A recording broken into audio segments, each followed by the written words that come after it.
નમસ્કાર દર્શક મિત્રો, આપ નિહાળી રહ્યા છો સાઈ ગ્રુપ મીડિયા હાઉસ દ્વારા સંચાલિત નવસારી લાઈવ અને ઝટપટ ન્યૂઝ। હાલ નવસારી મહાનગરપાલિકા બનતાની સાથે જ વિકાસના કામોને વણઝાર આપવાની શરૂઆત થઈ ચૂકી છે।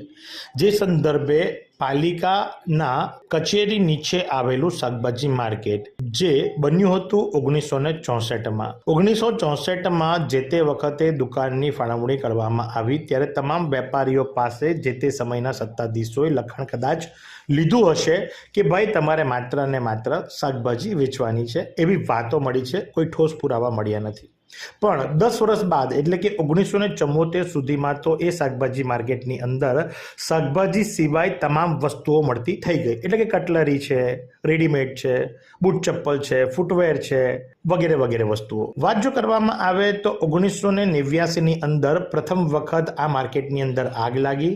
આગ લાગવાના કારણે જે તે સમયના સત્તાધીશોએ સામે શેડ પાડી આપ્યા, ત્યાં લાઇટની વ્યવસ્થા કરી આપી, વેપારીઓને સાથ સહકાર આપ્યો અને વેપારીઓએ પોતાનો ધંધો શરૂ રાખ્યો। ત્યારબાદ બીજી આગ લાગી 2006માં 2006માં જ્યારે આગ લાગી ત્યારે નવું મકાન બનાવવામાં આવ્યું, નવી દુકાનો બનાવવામાં આવી। તે વખતે પણ આ જ રીતે વેપારીઓને સામે શેડ પાડી આપવામાં આવ્યા, ત્યારે પણ સાથ સહકાર આપવામાં આવ્યો। 2011માં આ દુકાનની ફાળવણી થઈ અને ત્યારે 28,500 રૂપિયાની રકમ ભરાવવામાં આવી વેપારીઓ પાસે। ત્યારબાદથી માર્કેટ બરાબર કામ કરી રહ્યું છે। વેપારીઓની સાથે મૌખિક વાત થઈ, કારણ કે કેમેરા સામે કોઈ જ આવવા તૈયાર નથી, કારણ કે હાલ એમને નોટિસ મળી છે। નોટિસના કારણે ફફડાટ છે, વેપારીઓ ચિંતિત છે, કારણ કે પાલિકાનું કહેવું એમ છે કે હવે તમારે શાકભાજી વેચવી પડશે, તમે હેતુફેર કર્યો છે કે આ શાકભાજી વેચો અથવા દુકાન ખાલી કરો। તો વેપારી કેમેરા પર નથી આવતા, પણ વેપારીઓએ પોતાની વાતો રજૂ કરી કે ભાઈ અમારા બાપ દાદાના જમાનાથી અમે માર્કેટની અંદર સ્થાયી થયા છે। ગૃહિણીઓ શાકભાજીની સાથે કટલરીની આઇટમો, ઘરવખરીની આઇટમો અહીંથી લઈ જાય છે અને માત્ર નવસારીમાં નથી, બીજી ઘણી બધી માર્કેટોમાં પણ આવું છે। પણ અત્યારે આ વિચારાધીન કેસ છે, કોઈ સ્ટેટમેન્ટ અમારે આપવું નથી। અમારી ઈચ્છા એકમાત્ર એટલી છે કે અમને અહીંથી ખસેડવામાં ન આવે।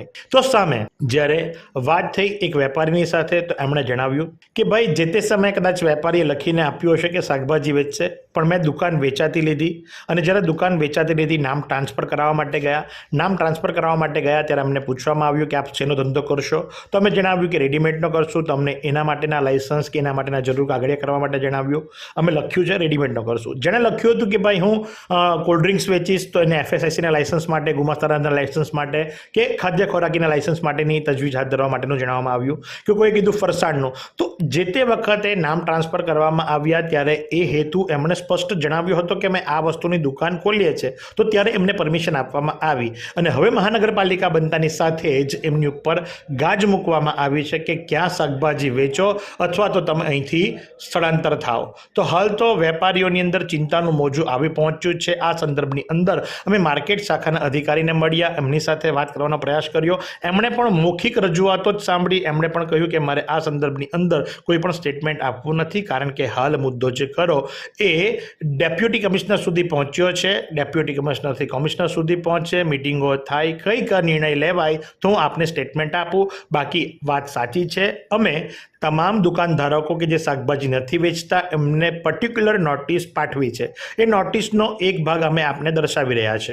તો આ પ્રમાણે હાલ તો મહાનગરપાલિકા બનતાની સાથે જ મહાનગરપાલિકાની નીચે આવેલી શાકભાજી માર્કેટના તમામ વેપારીઓ કે જે શાકભાજી નથી વેચતા એમને નોટિસ ફટકારી દેવામાં આવી છે અને વેપાર આલમની અંદર હાલ તો ચિંતાના વાદળો ઘેરાઈ ગયા છે, કારણ કે વર્ષોથી સ્થાયી થયેલા દુકાન ચલાવનાર મોટે ભાગે પેટા ભાડુઆત અથવા તો જે ભાડાની દુકાન ચલાવે છે એમને ખાસ બીક છે કે હવે ધંધો કઈ રીતે સેટ કરવો, કારણ કે જે 150 રૂપિયાની વસ્તુ એ લોકો માર્કેટમાં વેચે છે, બહાર એ જ વસ્તુ 150-200ની વેચાય છે। ગૃહિણીઓને સીધો ફાયદો થાય છે। નાના નાના વેપારીઓ છે, નાની નાની દુકાનો છે અને એમને જો ખસેડવામાં આવે તો એમણે જવું ક્યાં, મોટો પ્રશ્નાર્થ છે।